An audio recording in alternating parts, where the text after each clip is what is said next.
कान्छा पानी ल्याउन। हजुर बुवा पानी माग्नु भएको हो, रोक्नुहोस् म ल्याइदिन्छु पानी। पर्खिनु पर्खिनु, तपाईँ अलिक बिरामी देखिनुहुन्छ, मै पुऱ्याइदिन्छु।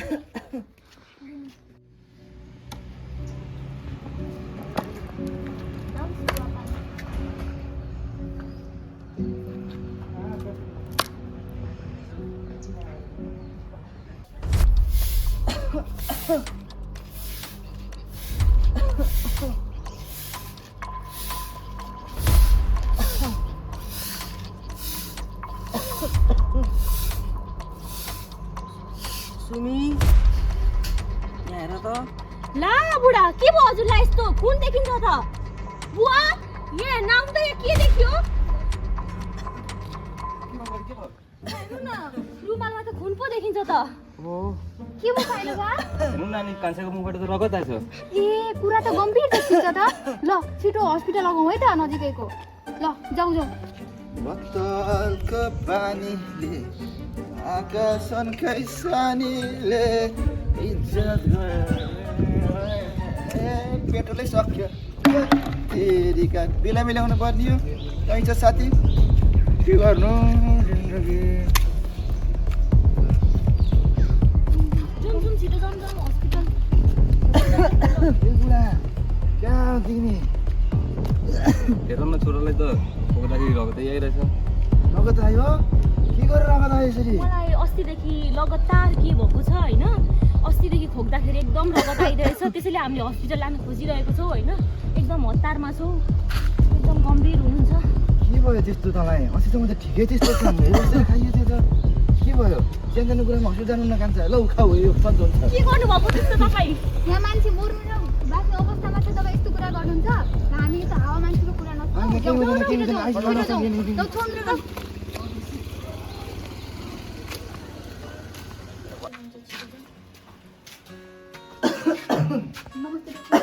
नमस्ते डाक्टर साहब।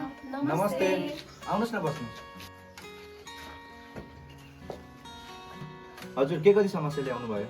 डाक्टर साहब हेर्नु न, उहाँलाई एकदम लगातारै खोकी लागिरहेछ होइन, खोक्दा पनि ब्लड निस्किरहेछ। देखाउनु त रुमाल, यहाँ देखाइदिनु त डाक्टरलाई। यहाँ हेर्नुहोस् त यस्तो ब्लड आइरहेछ, एकदम गम्भीर समस्या होइन, एकदम खोकेको खोकै हुनुहुन्छ। के भएको होला? अनि यो रुगा लाउनु चाहिँ कति समयदेखि भइरहेछ? डाक्टर साहब 2 महिनादेखि भएको थियो। 2 महिनासम्म किन हस्पिटलै नआउनु भएको? त्यस्तो अब हामीसँग अब पैसा त्यति भएन। अब सानो खोकीमा मान्छे पनि हो होइन डाक्टर साहब, हामीसँग त्यस्तो पैसा पनि छैन। अस्पताल आउँदाखेरि एकदम धेरै औषधिहरूमा पैसा खर्चिन्छ होइन। हामीसँग त्यस्तो पैसा नभएर पनि हामीले यस्तो रुगा लाग्दाखेरि पनि खोकी लाग्दाखेरि पनि हामी घरमै एकदम उयो भएर बाध्यता हाम्रो थियो, त्यो हामी आउन सकेनौँ। डाक्टर साहब पहिलादेखि नि खोकी राख्दै त्यो ठिक भइहाल्यो थियो, तर अहिले ठिक भइरहेछैन 2 महिनादेखि। आज हिजोदेखि एकदम खोकी गर्दाखेरि पनि खुन आउनु थालेको छ। के भएको हो भनिदिनुहोस् न। उहाँले रक्सी चुरोटहरू केही खानुहुन्छ र? होइन, रक्सी चुरोटहरू त खाने गर्नुभएको छैन, केही खानुहुन्न त्यस्तो त। ठिक छ, केही खानुहुन्न भने अहिलेको लागि 2वटा टेस्टहरू लेखिदिन्छु। पहिला यो टेस्टहरू गरेर ल्याउनु है त। ए हस्, हुन्छ एउटा एक्सरे गराएर ल्याउनु, हुन्छ। अनि एउटा ब्लड टेस्ट गराएर ल्याउनु। एकछिनपछि रिपोर्ट हेरेर आउनु है त। हस्, हुन्छ। धन्यवाद डाक्टर साहब।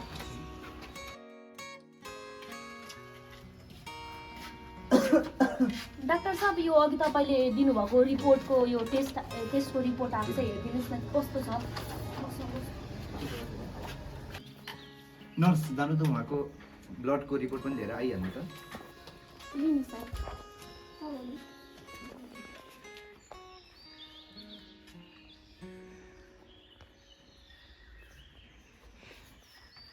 डाक्टर साहब सबै ठिक त छ नि होइन?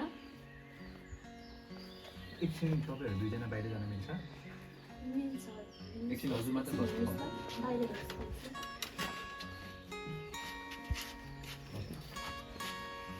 हजुर चाहिँ बिरामीको बुवा पर्नुभयो। हजुर डाक्टर साहब, यस्तो समस्या तपाईँको परिवारमा पहिला भएको थियो र? यस्तो समस्या मेरो बुढीलाई थियो, उनी चाहिँ मऱ्यो हजुर। ठिक छ। कि बाबुलाई पनि उहाँको जस्तै समस्या भएको हो र? त्यस्तै तपाईँले जाँड रक्सी चुरोट केही पनि खान्न बाबुले भन्नुभयो, तर रिपोर्टमा त त्यस्तो देखाएन नि।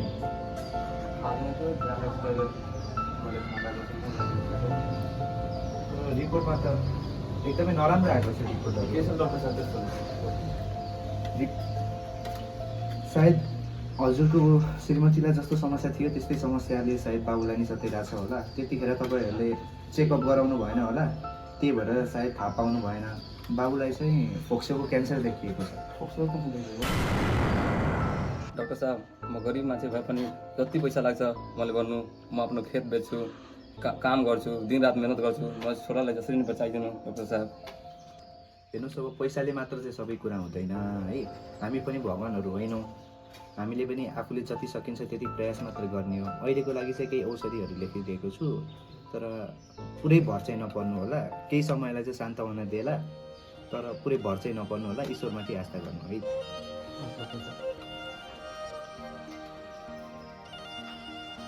यो औषधि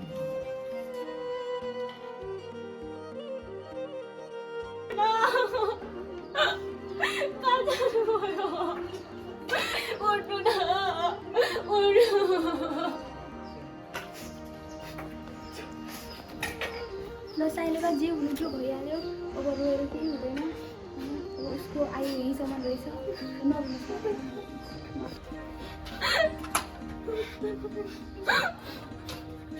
साथी, ए साथी, के भयो साथी? उठ साथी। ए बुढा, के भयो तिम्रो छोरालाई? साथी, ए साथी, उठ। किन रोइरहेको छ भाउजू? किन रोइरहनु भएको छ?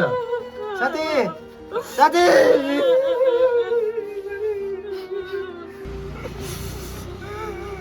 अब रोएर केही हुँदैन साथी। तपाईँको साथीले केही रक्सी चुरो केही सेवन नगर्दा त आज त्यो ठाउँमा हुनु पर्यो। झन् तपाईँले त झन् 24 घन्टा रक्सी चुरो खानुहुन्छ। तपाईँको झन् के भइसक्यो होला शरीरभित्र। त्यसैले आजदेखि नै रक्सी चुरो सेवन गर्न बन्द गर्नुहोस्।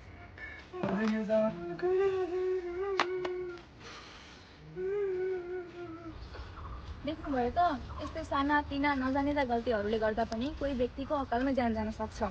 जानकारीकै अभावले गर्दा आज जुन वज्रपात यो परिवारमाथि पर्न गएको छ, यदि सावधानी अपनाउनु भएन भने यही वज्रपात तपाईँको आफ्नो माथि पनि नपर्ला भन्न सकिँदैन।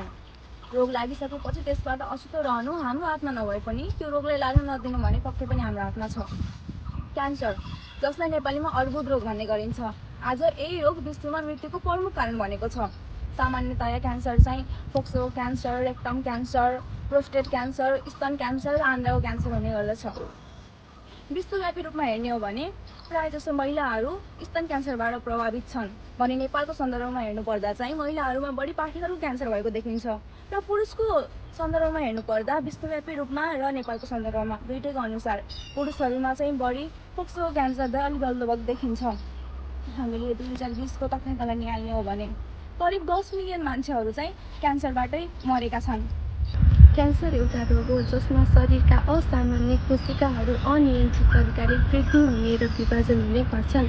सामान्य अवस्थामा शरीरका कोशिकाहरू नियन्त्रित तरिकाले वृद्धि हुने र विभाजन हुने गर्छन्, तर क्यान्सरमा यो प्रक्रिया बिग्रन्छ र असामान्य कोशिकाहरूले समूह बनाउँछन् र यो समूहलाई हामीले ट्युमर भन्छौँ। यदि शरीरको कुनै एउटा कोशिकामा क्यान्सर लागेको छ भने यो क्यान्सर छिमेकी कोशिकाहरूमा पनि सर्न सक्छ। यो प्रक्रियालाई हामीले मेटास्टेसिस भन्छौँ। क्यान्सरका थुप्रै कारणहरू हुन सक्छन्, जसमध्ये वंशाणुगत कारणलाई हामीले प्रमुख कारणको रूपमा लिन सकिन्छ। त्यसै गरी सुर्ती झार्ने धुम्रपान, मद्यपान जस्ता पदार्थहरूको नियमित सेवन गर्नु, अत्याधिक प्रशोधित खानेकुराहरू अथवा असन्तुलित भोजन गर्नु, त्यसै गरी शारीरिक निष्क्रियता, व्यायाम नगर्नु र अनियमित रूपमा औषधिको सेवन गर्नु जस्ता कारणहरूले गर्दा नै हामी क्यान्सर जस्ता घातक रोगको शिकार बन्न सकिन्छ। क्यान्सरका लक्षणहरू विभिन्न अङ्गसाथ फरक हुने भएकोले सामान्य तहमा देखिने क्यान्सरका लक्षणहरू यी प्रकारका छन्। शरीरमा गाँठाहरू देखिने र सुनिने, शरीरमा छालाको समस्याहरू देखा पर्ने, साथसाथै शरीरको तौल वा वजन घट्ने लगायत पाचन प्रणालीमा समस्या आउने र लामो समयदेखि रुगाहरू लागिरहने र स्वरमा परिवर्तन आउनेहरू जस्ता सामान्य क्यान्सरहरूको लक्षण हुन्। क्यान्सरबाट कसरी बच्ने त? सबैभन्दा पहिले सुर्ती र रक्सीको सेवन नगर्नुहोस्। आमाहरूले आफ्नो बच्चालाई सक्दो स्तनपान गराउनुहोस्। प्रत्येक दिन नियमित रूपमा व्यायाम गर्नुहोस्। आफूलाई सक्दो घामबाट बचाउनुहोस्। रातो र धेरै नै प्रशोधित मासुहरूको सेवन नै नगर्नुहोस्। हरियो सागसब्जी र फलफुलहरू युक्त सन्तुलित आहार मात्रै खानुहोस्। धन्यवाद।